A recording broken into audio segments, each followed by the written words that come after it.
a living nightmare for commuters who unknowingly passed and traded above a slaughterhouse each day.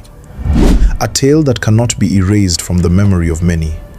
A terrifying story that sends chills down the spine.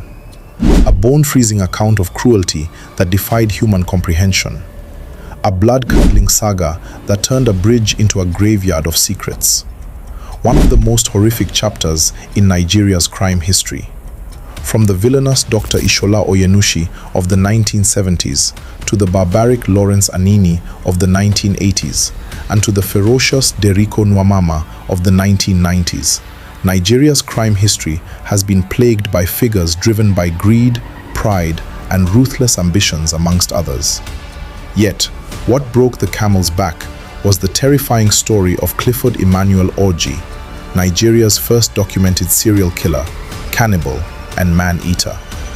His crimes shocked the nation not only because of their brutality, but because they unfolded in plain sight, under a busy Lagos bridge where millions of people pass daily without suspecting the horrors hidden beneath.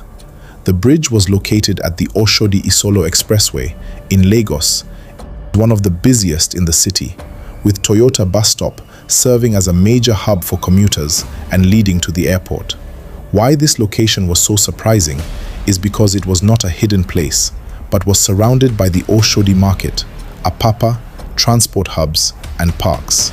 However, unknown to commuters, beneath this bridge was a hideout, a ramshackle shelter that people avoided because of a supposed madman.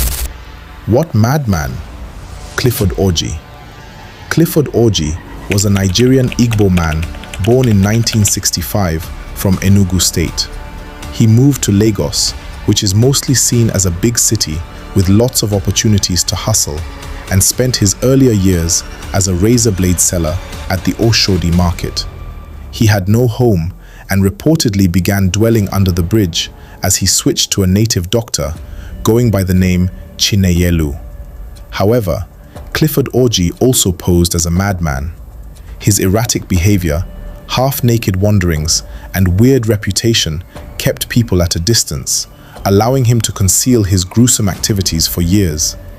But there's a saying that nothing stays hidden under the sun. The discovery. In the early hours of February 3, 1999, Joseph Bello was returning from a night vigil, singing a gospel song, when he heard a woman singing the same tune. At first, he was unsure of what he heard, but moments later, a loud scream erupted from beneath the bridge. Summoning courage, Bello ventured into the dreaded space, a place everyone avoided for fear of being harmed by the supposed madman. At that time, Clifford Orji was not at home. He was likely closing another deal with a client, hunting for victims, or parading half-naked along the expressway, as he often did. Inside his hideout, Bello discovered an emaciated woman named Awawu Lawal, squeezed into a tire cavity, perhaps Orji's next intended meal. Bello dashed out to call for help, and as expected, a large crowd quickly gathered around Orji's shelter. She was rushed to the hospital, but tragically slipped into a coma and never recovered. Her death was pronounced by the managing director of Ikeja General Hospital, Dr. Femi Olugbuite.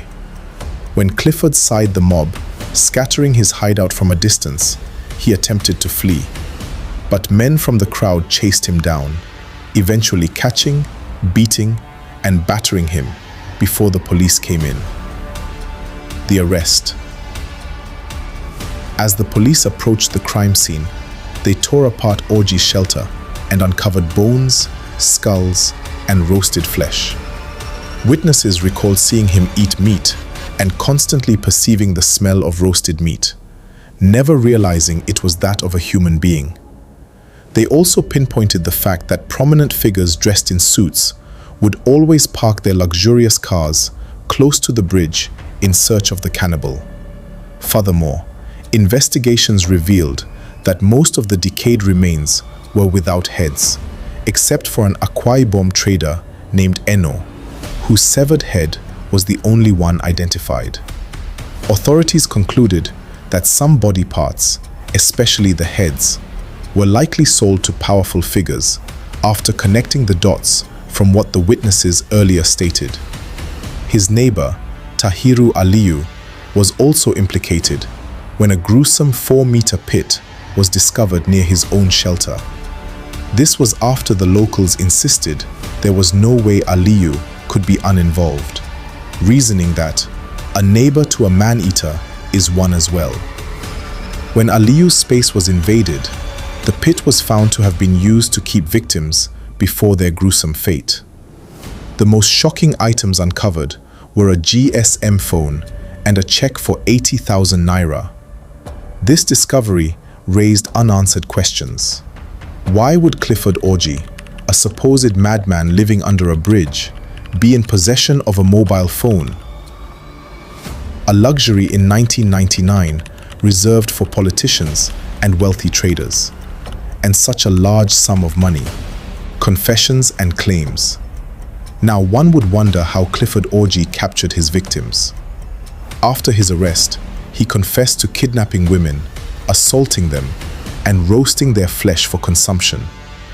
He admitted to starting his crimes in 1992, meaning he operated undetected for 7 years.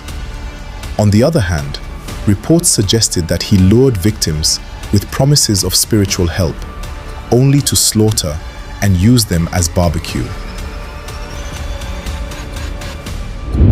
The system's failure. Despite the gravity of his crimes, Clifford Orji was never tried as he was declared mentally unstable by psychiatrists.